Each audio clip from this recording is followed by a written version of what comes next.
Hi there and welcome to Bustthenet. This is an episode I like to call Gamechanger. It's a chance for me to delve into your save on Football Manager 2019. I want to thank James Milligan for submitting his save. Is with Bayer04. The objective of the save is to go through your save and see whether or not there are areas which I might do differently, and also to analyze your save, see where you may have, things that I might spot. I'm not suggesting that I'm always going to get things right. There have been episodes where I don't win, okay, and I draw tough as nails. Some of these saves are really difficult. Okay, I've got saves that I don't know how you guys put yourself through. No, seriously, the pain that you must inflict on yourselves to bring a side of players through with certain qualities. I'm getting a save soon, and I am thinking about that save right now.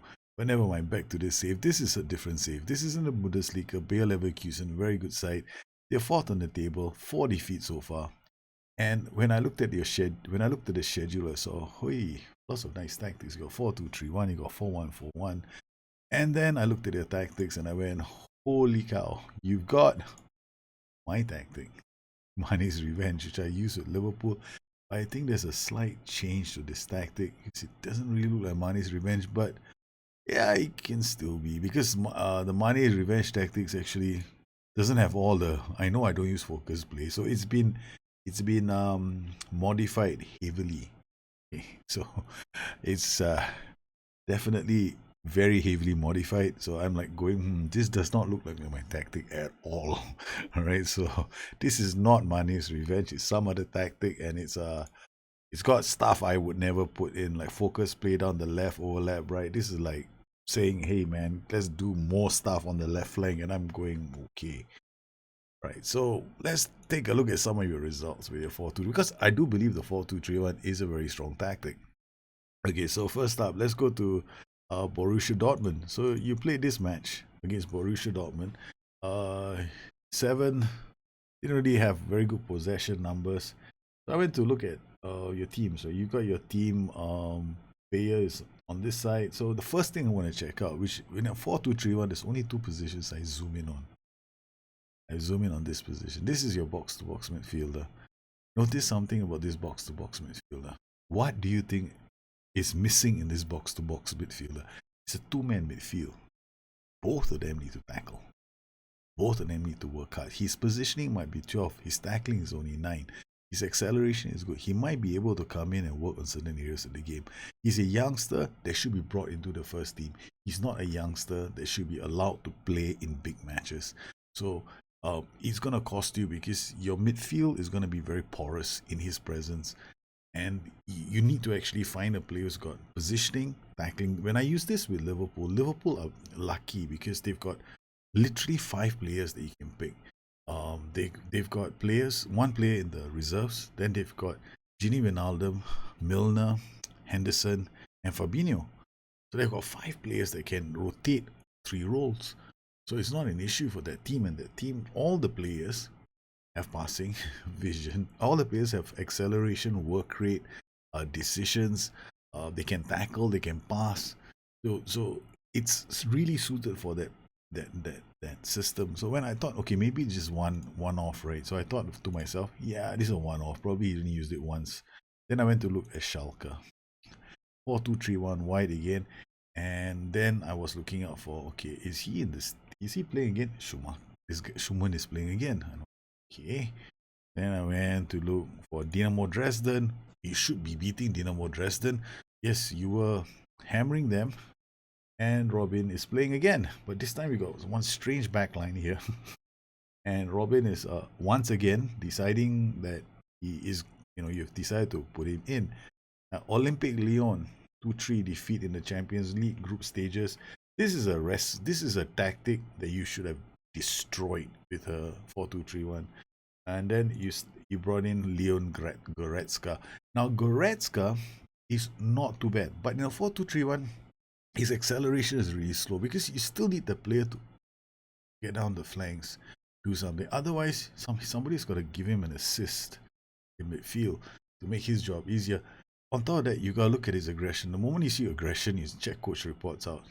Right? So you gotta check out to see whether or not he's fairly susceptible to injuries, which means that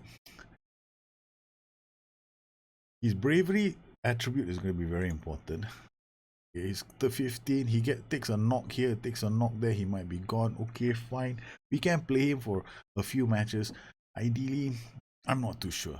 These decisions on off the ball are pretty good. He does a lot of. He's got very high work rates. Now we look at his uh injuries. Tight calf in a game. Tight calf, tight hamstring. These are like precursors to really bad injuries. In training, he gets turning sharply, wear and tear, 2 and 3 days, then blisters, pull knee ligaments, moderate in a match versus Monaco, innocuously. Nobody had to do anything to him, and he got pulled knee ligaments. It was out for 3 weeks. Twisted knee, minor, turning sharply. So as a box to box midfielder, he also making a lot of turns, so he got injured. Turning sharply, being tackled innocuously, tackling. So he tackles, he gets injured, slight injury. Tackles, he get a major injury against Man City. So he torn calf muscle against Man City, was out for 3 months. Okay, so when I'm looking at Leon Goretzka, whenever he goes on the pitch, you need a plan B, right? So that's the dilemma that you have. So we're looking at the system and going, okay, Leon Goretzka. I'm not sure when he joined the club, but I think he's had a history of injuries, right? So he's been at the club for some time. Jadon Sancho is gone, so you got some players that have left the club, but this is because I think he's literally gone. Okay, so against Borussia Mönchengladbach, you played this again. This against a tactic like this, you should really be attacking them, but your Mane's revenge has changed somewhat, so I probably will have to come in with a different Mane's revenge, like the original Mane's revenge without any changes, so I can play with it. So that's the first thing. So now we're gonna look at your squad, right? Okay. In order for you to play with two, let's see how many players you can use in midfield. That's the first thing we want to do. So we're gonna look at defensive midfielders and midfielders. We're not looking at stats. What I'm more interested in is the defend DNA, right? So what am I looking for? I have like work rate, determination, acceleration, bravery, anticipation, concentration, positioning, marking, jumping. So I'm actually going to start with work rate. I'll sort out all the work rates. I've got a whole bunch of players who've got fantastic work rates. Okay, any one of them is a DM. Okay, then I'll move along the line here left. Okay, first guy, he's got no bravery. He's 10. He might be able to play there. Might not chop in a chance. Let's go and look at his coach report. Coach report. Might end up being another one of those long shows where it goes doesn't feel comfortable in playing in big matches. Okay. First, if it's a big match, he might disappear. On top of that, he might get a yellow card. Okay, so we've got a slight problem with this player now. Alright, so now let's look for another player who's got work rate. Now let's look at position. I'm gonna put positioning in there because now his position is becoming very important. His position is good. What about Santiago Arizikba? He's going to be out for 2 to 4 days. Now this guy is pretty good. Okay, so he's not that bad. Work rate, his positioning is good.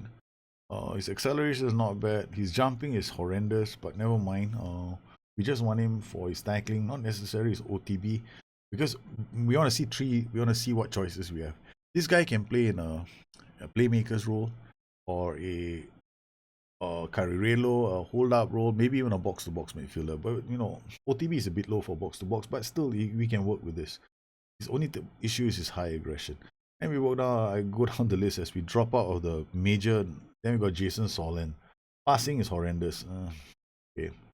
Composure is really bad, so he can't play in a 2. So he's out. So I'm looking at the mental. These are like mentals for staying working under pressure, being able to play the pass, because if you play against teams like Man City, play teams who have a high press, this player is going to go MIA. Okay, because his composure, he'll lose the ball, he'll give the ball to them instead of trying to, he gets the ball, instead of looking up to pass the ball, 2 players rush him, he's going to go, now take the ball please. I might do that. If you have low bravery, it's worse, so it's not ideal. He has got bravery, so he might hold out, but his pass may be poor. He's not going to make himself available for the pass because of his low OTB. So you got to work on him. There's a lot of work that this player needs to be done. This player needs to have done. So he's really only a defender. Okay, so we got Atakan, whatever your name is. Okay, this game has got, it's a real test of your pronunciation of names. Position is not bad. Passing, okay. Anticipation is not bad. Jumping is okay. Tackling is okay. All right, this guy could play in a few roles, right? So he could be a box to box, but he's not very fast. How old is he? He's 27 years old, but at least he's an option. Comes deep to get the ball. Ugh. Okay, it means that you got a DLP potential. You got a possible DLP here. If he's a box to box, maybe he comes down, but there's a hell of a lot of turf for him to get up, the pitch. So this is he might have, he will probably need somebody who's overlapping to help him out, so he can pass the ball out and do something, and they can work together. All right, now let's go down the list, and that's it. So if I'm looking at this game alone, I also went to your under 18s. Your under 18s, the moment I saw this positioning, that was it. You know, your under 18s, you can't do anything with the under 18s. Your finances, you've got 58 million. I'm sure you can go out there and find a defensive midfielder or a midfielder that can, create chances for the club and has decent acceleration and work rate. So it's pretty easy. There are lots of them around. I mean, Liverpool have some that are in the reserves. So they have one in the reserves. I've used it before. So we have that issue right now. You really only have one player here, and then you got Robin Schumann, who's definitely not going to be playing if I'm the manager. So he's more like a Mazzala that can be played. Runs the ball, gets forward, dives into tackles. Okay. Yep. Okay. Then we've got this player Lennart. Okay, you can play with him. This guy has got an issue with aggression in his game, right? So we got this guy. So we got one. We've got two players. So that's it. You only have two players. There is nobody else that can be played in this system except for maybe Leon Goretzka. Okay, so there's three possible players that you have. So if you want to play a two, then these are the three that you have to use. But his acceleration is a bit low. So if I were you, I'd bring him home as a substitute and start most of the games with this guy if I was playing a 4-2-3-1. The only downside with this player is this comes deep to get the ball, which is going to affect your transitions. It's great, but the good thing as well is his preferred foot is right. So this is certain things that you might want to bear in mind. I'm going to now just look at the attackers and attacking. OTV is pretty good. Decision making is not that bad. Then we're looking at the attack DNA, and I'm looking at acceleration. Okay, a lot of players who can explode into space. That's good. Off the ball, lots of players can be found with the pass except for this guy who's on loan, so it's not an issue. Kevin Bade as well. That's another one who's probably a very iffy player, but passing vision. He's young, so you can develop him. You want to get him. See, avoid using weaker foot. You want to tell him to stop doing that because it's not like he's right only. So you can tell him to start using his other foot as well. Dives into tackles. You gotta look now at his coach reports, right? So tendency to not get stuck into rushes can put his teammates under some pressure. So they're telling him to dive into tackles, but he doesn't want to dive half the time because this guy must have come into the game with some real strange. Yeah, he's got bravery of 7 and he dives into tackles. So it sounds like it almost sounds like it doesn't make any sense, right? So yeah, he makes more likely I think he decides the wrong time to go dive into tackles. So if you use him in cup competitions and see how he does. So up top you've got enough players to go explode into space. So now I recognize some of these names like from our attackers, and got Jakob Brun Larsen, right? So I actually converted him into a fullback when I was managing Dortmund. I think he was playing for Dortmund. I turned him into a wingback of all things, and he was a phenomenal wingback because he's already got positioning with 11 and tackling of 7. So all I did was I played him as a wingback. It took some time for his tackling to go up. We went up to about 10 or 11, but this guy, the moment he gets into the other opposition half, he's a demon. He's like you can't get the ball off him really. So he's potentially a player that's not been developed ideally, but definitely a player that can fit in a 4-3-3. So you're playing with a 4-2-3-1. The only downside is your players So let's take a look at your training to see whether you've incorporated anything in your training or calendar. Again, this is one of those other things that people don't do. Now, if you want to play aggressive tactics, you gotta prepare your team. So I would recommend that you can you can use some of the general training sessions like this, right? So or even the tactical style, because it's very gegen pressing. So you got to gegen pressing. You got physical here before the big day, which is really a problem. So what we'll do is you can do like an attacking session, say attacking patient to build up the play before the Dynamo Kiev game. But it's a bit late, you got one game here, one game here. Chances are the best thing to do here is to do attacking movement and keep it light so you don't get injured, so you don't get injuries in between. Like here you got another double, right? So once you get to this week, maybe you can do something different. Again, you can use the gegen pressing style, okay, and then change it, right? This one can be for this one, you can do some for defending, you can create some for attacking, you can create some for technical skills. So this, otherwise you can just come in here, pick up one technical. This is fine.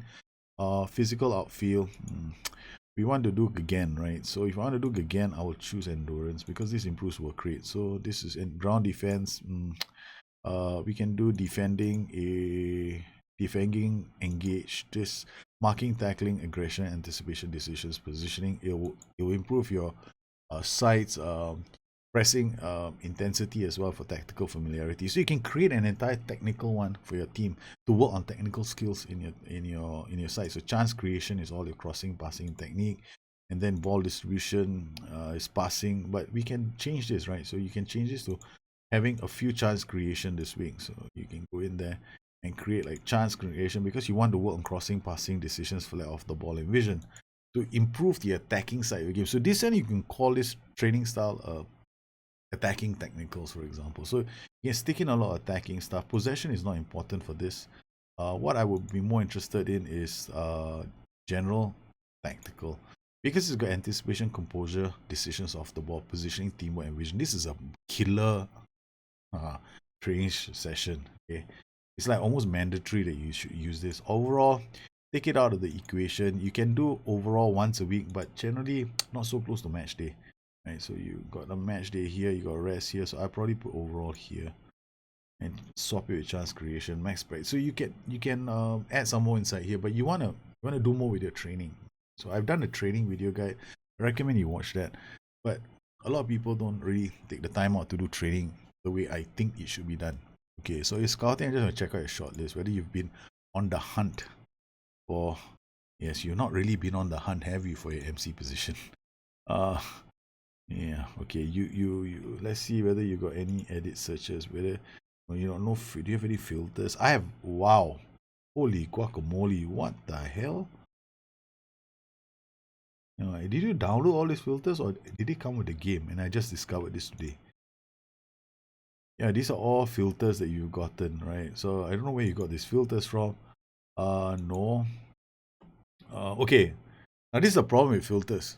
Okay, somebody says this is a great filter and everything is 13. You're never gonna find a player. You're never gonna find a player. You can go in here and try it. You're gonna have a very hard time finding a player. So if I were you and I wanted to use filters, right? I'm not a big fan of filters like that. This has got nothing to do with your DNA. It's somebody's assessment what libero is like. Okay, do you want to save the card filter first? No, let's see what the libero card. You're never gonna find a player, man. Somebody has decided everything is median at 13, and then you go, it's not gonna show.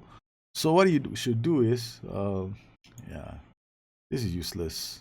Okay, so what you should do is you should lower the range and focus in on the attribute that is actually critical to the job, right? Okay, for right now, we know that you need a central midfielder, right? You need a all-rounder. So what do you need in an all-rounder?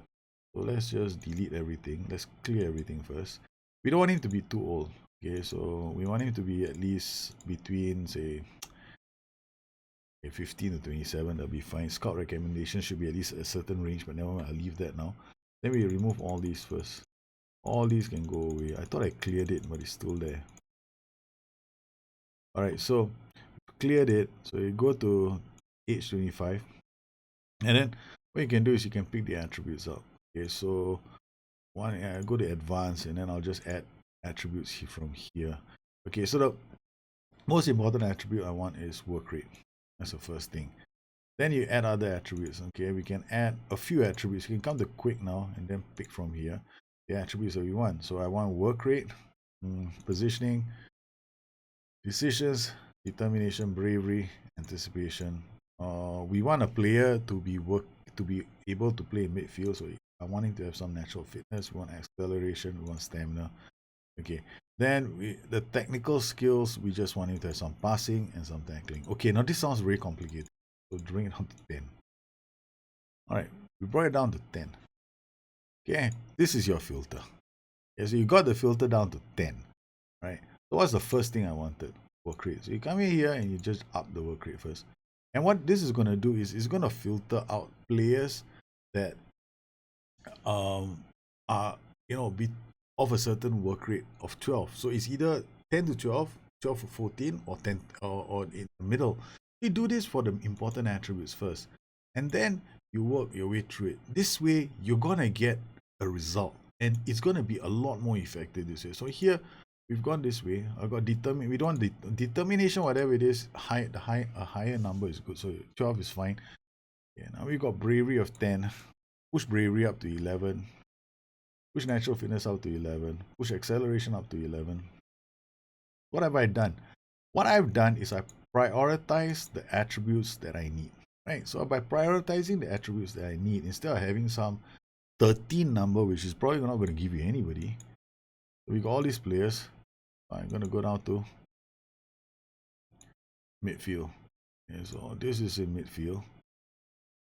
We got all these players who can play as a DM.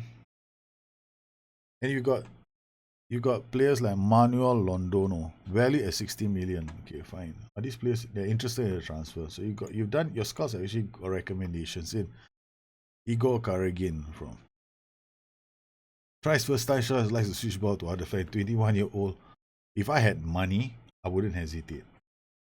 Christian Franco is only worth asking price is 30 million. I'll sign him in a heartbeat too.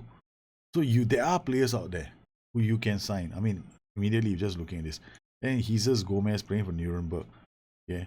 No, not worth it. So then what you do is you shortlist from here. Add the players to the shortlist like Ivan Illich, right? So this guy is definitely gets forward, never looks for pass, avoids using weaker foot. Also not a bad player.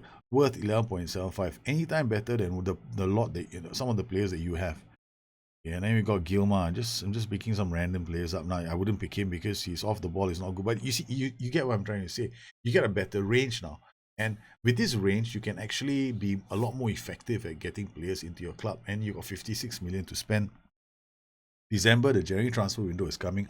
I would definitely go out there and get another midfielder. So let's now start cracking with the game. Let's see where we can improve the tactic and what other tactics we can use for our next game. We actually have a match against Dynamo Kiev. Okay, so we played a few games. We didn't do too badly. We want to talk about Kevin Bade first. I believe that this is one of those funny things in the game. He's got preferred foot or right. Definitely he gives the left. But what's using his weaker foot. So if I were you, I would first up train his left foot. So he can become a viable Mazzala substitute. Right? But his off the ball is a bit low, 9. So I don't know why they ask him to be a Mazzala. You need Mazzala, he needs off the ball. So I would definitely look at working on his attributes like off the ball. And that you can do in training development. So this is a very weak area of his game. You want to be developing this. There's some players with some decent potential in your side that you can develop into something. Well, I've ended up using this tactic, which is one I've created, which I've modified your own tactic slightly. I'm using inside forward winger attack. I'm using what I call a split block. This is what I call a split block. You do close down more with these guys, and you do sit narrow because you have the players for it. Sit narrow, mark tighter to help you run possession through the middle, so you keep the ball. Mark tighter because your players definitely can do it. Acceleration, anticipation, marking. They have it. They have the attributes for that. So ask them to do it. They will be able to mark most of the players tight, or at least shut them out, or be a ever-present danger. This is something that you can do. Anchorman here. So this is the one tactic we actually played quite well. These are the shots I use. Now you can always remove pass into space. That's not. Don't assume that just because I put it there, it must be used. I use this when I feel like using it. Pass into space can be used. I played a game. We played against Union Berlin, who were in the bottom half of the table, and I started the game like this, attacking. I was like gun ho. I just went for them. Wing back attack, wing back support. With overlaps, we just went for them, and then counter press, counter with play out from defense with a much higher line engagement, much this defensive with. But I did this. It's slightly more urgent because there's no necessity to be using a highest pressing intensity because your players are going to be very aggressive. So they're going to close down very much. This is the first tactic we used. Did okay. Our second tactic was actually this tactic, the Mane's original revenge. Well, here we did a split block again, right? And then at the back, I didn't do. You can definitely do sit narrow and mark tighter. Definitely an option. If you choose not to, it's really up to you. But I would recommend doing that. I didn't do it in the game itself. For some strange reason, I don't know why. I probably did it in the course of the match. And this is the what you call it, the players and the positions we are left in. Now Atakan is a very interesting player, right? So in a 4-1-2-2-1, 4-1-2-3, I would play these guys as my first choice pairing. You have to go out there and get another central midfielder because you can't depend on Walkman. One of these players is going to be a substitute, and I recommend it probably is. This guy can be a playmaker. You put him here. You can put Atakan Ataturk, whatever his name is here, or you can play him like this over here with this. So you can play several permutations of this, but you definitely need somebody with good positioning because all of them suffer from the same problem. His positioning is 11. This guy's positioning is 14, which isn't too bad, but this guy's positioning is 16, but it's very aggressive. So you can play with these players. There's no question about it. But you don't have enough cover. Once any one of these players gets injured, then you got to depend on this guy, Askaiba, okay, whose positioning is okay, 4 knocks ball pass and dives into. Okay, we got these guys have got nice traits, and I would definitely got 50 million. I would definitely go out there and get one more midfielder to give you options because this guy Schumann he's no Mazzala. Right? He cannot be a Mazzala. He can't really. He's box to box midfielder. Doesn't tackle. So you got to work on his tackling. So he's about maybe 2 seasons away from being a first team player. So he could play in a 4-2-3-1 as an AMC maybe. Not even. I wouldn't even use him there because his dribbling is not good enough. So I don't know why the Assman is recommending him. So Assman always recommends him. I'm like, dude, what's wrong with you? Okay. So we got this. You can change this to a DLF on attack as well. You can have a shadow striker coming in through here. You can AM attack. This is a very versatile system. I mean, if you watch my 4-2-3-1 with Liverpool, you notice I always change roles in the game because it's so much fun. There's so many things you can do with this guy. So I like this is a dribble more positions. I think you got a few players here who can play this. They got the quick pick, bang. Yeah, they go for Urbanek. Right? Should Asman choose this guy again? Schumann. Seriously, Asman should be. I just kick. Okay, tell the Asman to wake up. Okay, Urbanek is not bad. Yeah, so he can play in this position. So we got a few players who can play as advanced forwards. No? So you definitely have a whole slew of us who would love to go scoring. Okay. So how did we do? Well, we played 2 games. I don't have too much time to play 3 or 4 games. Against Dynamo Kiev, it was a saunter because there wasn't really any pressure in this game. We played the Mane's revenge. We created the first goal. But we started on positive, right? We scored the goal from this. We recycled possession. Urbanek, Goretzka, Atakan. They were sitting back for quite a while. Urbanek, Foligno. A nice interchange of passes. That was a back heel, a flick, and then there was a goal. We've got to watch this in 3D, right? So we watch this 3D and see the whole thing transpire, but we have to slow this thing down so we understand what's happening and slow it even more because we want to see what's happening. Okay, so Aguila gets the ball. Okay, we were playing him as a striker. Urbanek gets it. Firstly, he does the back heel. Then Goretzka, he brings the ball up. Then he plays it to Atakan. Atakan will do a little turn, if I'm not mistaken. Okay, then he does the back heel or side pass. Urbanek side flicks. Foligno does a 180 turn and then takes a shot and goal. I mean, like, okay. was like, all right, there's a lot of funny and interesting animation. So that was your first goal. And then your second goal, I think it was Leon Goretzka coming in from a wider position. They tried to clear the ball. And then Atakan took the ball down and said, Goretzka takes the ball, plays it up. Now watch what Goretzka does next. Right? So you move into the transition. This is your Goretzka, which is somebody like because he gets into the opposition areas. So Atakan is again, Goretzka has been playing in this position. Now, how the hell did Goretzka how did he end up scoring the goal? Ball goes all the way to Martinovic. Okay, goes all the way to your defenders. Atakan has the ball, plays it out to Pavel. Pavel looks up, plays it to Aguilar. Aguilar plays what? Now look at Goretzka's run. He ran all the way to get inside the box. The cross came in, and Goretzka says, "Thank you very much for not marking me." So I was like, okay, that's not too bad. Union Berlin, we used a different tactic in this game. The formation we used was this formation, very attacking. I came out the gates playing attacking mentality because if we can't brute force our way to 3 goals, then something is very, very wrong with our system. So if I look at all the goals, fairly straightforward goals, I think. So the first goal came from a throw. Ball is worked, and then we got Atanek to Brun Larsen, flicks it. Pavel, who's the winger on the right, and gleefully accepts that.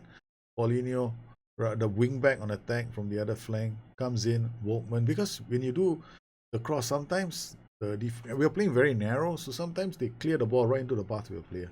Martinovic to Hendricks to Radunovic, plays it. Beautiful ball, beats the defensive, beats the offside trap. That was a fantastic ball that beat an offside trap as they were coming out. Our players were standing quite nicely, so you managed to beat a system that was they changed their tactics a few times in this game, but no threat. Again, we played in their face, but I hardly noticed many decent chances by them. So let's look at the shots from Union Berlin. One outside the box. This one was inside the box, but wide. You can see they were limited to all these chances. Nothing much. With Bayer04, look at that. A large number of shots inside the box. So very good. And then for this Dinamo Kiev match, we were just having a really. This really felt like a chilled out game.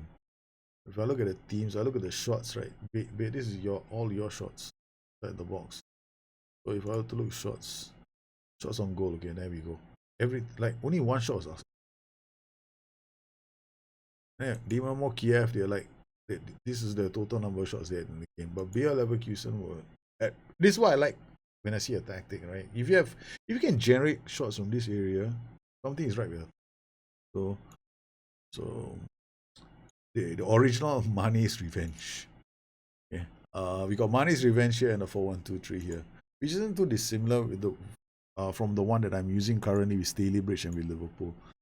Essentially, the Staley Bridge one is a bit different, but this one we got a very powerful attack, wing back to overlap, winger coming this way, he can go this way, DLF dropping in.